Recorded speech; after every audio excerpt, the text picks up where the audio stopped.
تعلیم کو عام کرنا ہے، نوجوانوں کو کمپیوٹر کے سکل دینے ہیں، اور اس حوالے سے وزیر اعظم عنقریب اس لیپ ٹاپ سکیم کا دوبارہ اجرا کر رہے ہیں کہ ہمارے ہر نوجوان کے ہاتھ میں جو یونیورسٹی میں پڑھ رہا ہے وہ ڈیجیٹل انسٹرومنٹ آئے، لیپ ٹاپ آئے، جس کے ذریعے وہ ڈیجیٹل اکانومی کا ایک پروڈکٹیو ممبر، ایک کارآمد ممبر بن سکے، اور وہ دنیا کے اندر پاکستان کا جھنڈا ڈیجیٹل اور انفارمیشن دنیا کے اندر اونچے سے اونچا لہرا سکے۔ یہ حکومت ایک کولیشن حکومت ہے، اور ہم وزیر اعظم شہباز شریف کی قیادت میں کوشش کر رہے ہیں کہ تمام فیصلوں کو اتفاق رائے سے کیا جائے۔ جب کولیشن ہوتی ہے تو اس کے فائدے بھی ہوتے ہیں اور اس کے کچھ نقصانات بھی ہوتے ہیں، اس لیے کہ فیصلہ سازی کرنے کے لیے آپ کو اتفاق رائے پیدا کرنے کے لیے وقت لگتا ہے، لیکن اس کا فائدہ یہ ہوتا ہے کہ اس کے فیصلوں کی ایک وسیع البنیاد سپورٹ ہوتی ہے۔ اسی لیے وزیر اعظم شہباز شریف نے ہمیشہ اپنے کولیشن پارٹنرز کو ہر فیصلے کے اندر شریک کیا ہے۔ پاکستان میں جو بھی پالیسی کا فیصلہ ہوتا ہے اس کے اندر تمام کولیشن پارٹنرز شریک ہوتے ہیں۔ بجٹ کی تیاری کے موقع پر بھی تمام کولیشن پارٹنرز کو شریک رکھا گیا، اور کابینہ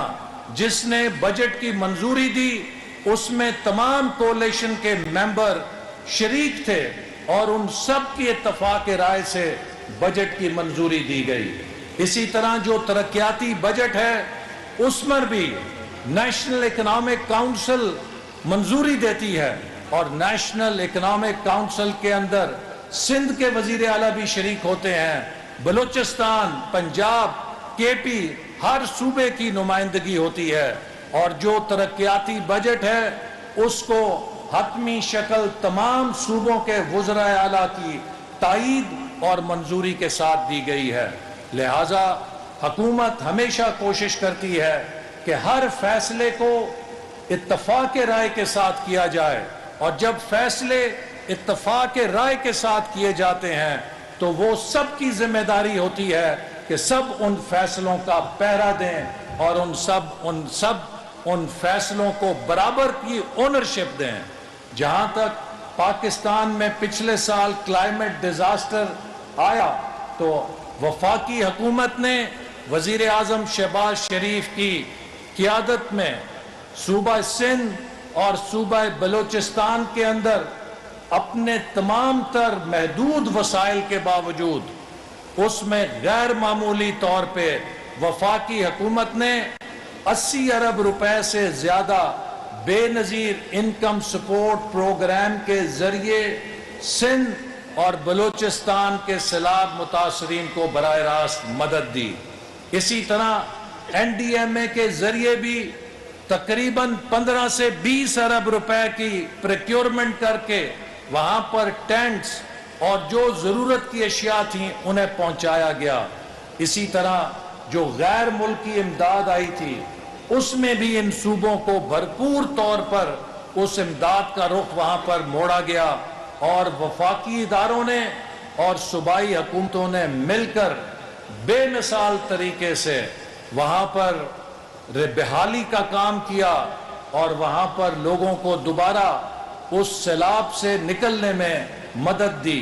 جناب خرم دستگیر صاحب خود وہاں پر پیش رہے، اور ان کی قیادت کے اندر پاور ڈویژن اور پاکستان کی تمام ڈسکوز، چاہے وہ سندھ کی تھیں چاہے وہ بلوچستان کی تھیں، انہوں نے ریکارڈ مدت کے اندر ٹرانسمیشن لائنز اور گرڈ سٹیشنز کو دوبارہ بحال کر کے وہاں کے عوام کو وفاقی حکومت کے ہونے کا احساس دلایا کہ وفاقی حکومت ان کے غم میں شریک ہے۔ اسی طرح جنیوا کانفرنس کے اندر جو بین الاقوامی امداد حاصل کی گئی اس میں بھی ہماری پوری کوشش ہے کہ صوبہ سندھ اور صوبہ بلوچستان کے اندر جو بحالی کا عمل ہے اس امداد کے ذریعے اس کو تیزی کے ساتھ آگے بڑھایا جا سکے، لیکن ساتھ ہی ساتھ ہمارا فرض ہے کہ ہم اس قومی جذبے کے تحت اس بحالی کے عمل کو کریں، اور میں سمجھتا ہوں کہ ہم سب ذمہ دار سیاستدان ہیں، اور ہم سب کو ملک کے جو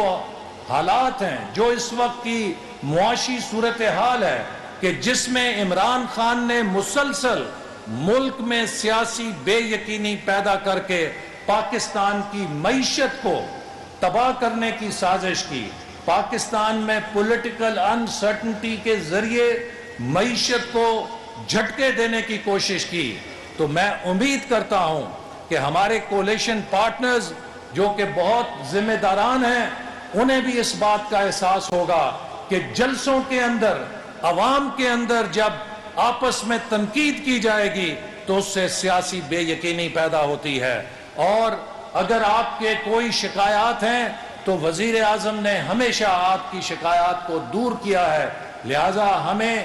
جلسوں میں باتیں کرنے سے پرہیز کرنا چاہیے اور اپنی کمیٹیوں کے اندر، کابینہ کے اندر بیٹھ کر باتیں کرنی چاہیے تاکہ ہم ملک کے اندر کسی قسم کی سیاسی بے یقینی کو فروغ نہ دیں، جو کہ عمران خان کا شیوا تھا۔ اگر عمران خان کا یہ فرنٹ بند ہوا ہے تو ہمیں آپس میں ایک دوسرے کے خلاف نیا فرنٹ کھولنے سے پرہیز کرنا چاہیے، چونکہ پاکستان ابھی خطرات سے پوری طرح نہیں نکلا ہے۔ ہم سب پر ذمہ داری ہے کہ ہم اپنی قومی ذمہ داری کو محسوس کرتے ہوئے ایک ٹیم کی حیثیت میں پاکستان کو اس طوفان سے نکالنے کے لیے اپنا کردار ادا کریں۔ وزیر اعظم شہباز شریف اپنے کولیشن پارٹنرز کو مسلم لیگ نون سے بھی زیادہ اہمیت دیتے ہیں، اور بسا اوقات ہم مسلم لیگ نون والے شہباز شریف صاحب سے شکایت کرتے ہیں کہ آپ تو کولیشن پارٹنرز کو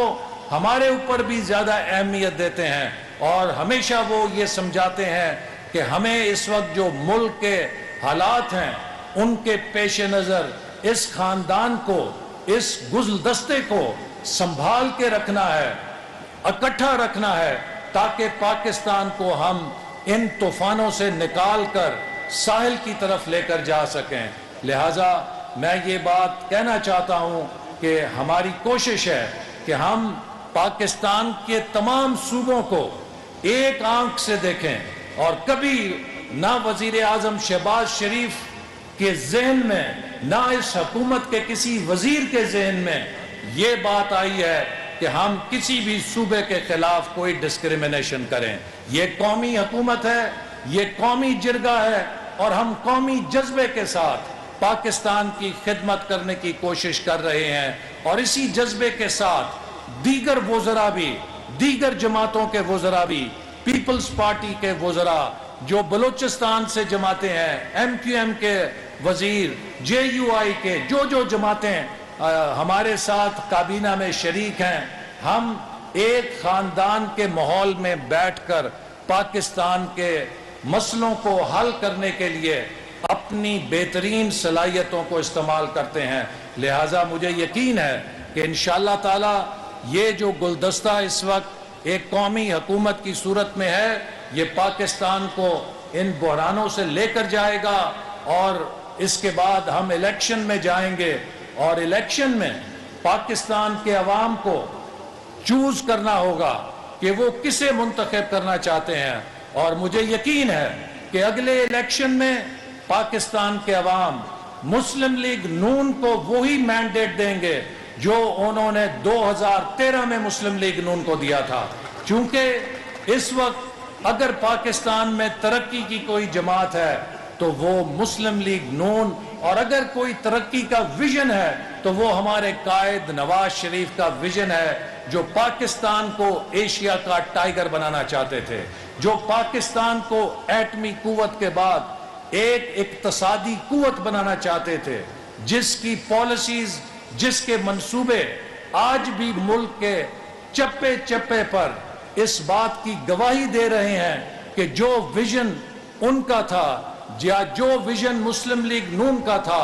ایسا ویژن کسی اور جماعت کے پاس نہیں ہے، اس لیے کہ کسی اور جماعت کی یا کسی اور حکومت کی کوئی نشانی ایسی نہیں ہے جو ترقی کی نشانی ہو، جو ترقی کی پالیسی ہو۔ ہر طرف آپ کو چاہے موٹر ویز ہوں، چاہے بندرگاہیں ہوں، چاہے سی پیک ہو، چاہے ہوائی اڈے ہوں، چاہے توانائی کے منصوبے ہوں، چاہے یونیورسٹیاں ہوں، چاہے آئی ٹی ٹیکنالوجی ہو، چاہے فائبر آپٹک کیبل ہو، ہر وہ منصوبہ جو پاکستان کی ترقی کے لیے تاریخ ساز منصوبہ تھا، اس کے اوپر آپ کو نواز شریف صاحب کی مہر نظر آئے گی۔ انہی الفاظ کے ساتھ میں اپنے بھائی خرم دستگیر کو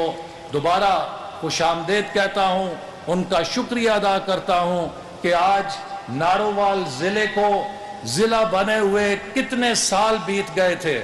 لیکن گیپکو میں کنسٹرکشن ڈویژن نے ہمیں آج بھی سیالکوٹ ڈویژن کا حصہ رکھا ہوا تھا اور ہماری ضلعی خود مختاری کو تسلیم نہیں کیا ہوا تھا۔ تو آج گیپکو کی کتابوں میں نارووال ضلع آج کے دن آزاد ہو رہا ہے۔ تو میں اس بات پہ ان کا شکریہ ادا کرتا ہوں، اور اب نارووال کے ضلع میں لوگوں کو ان کے جو ایل ٹی پروپوزلز ہیں یا مینٹیننس اور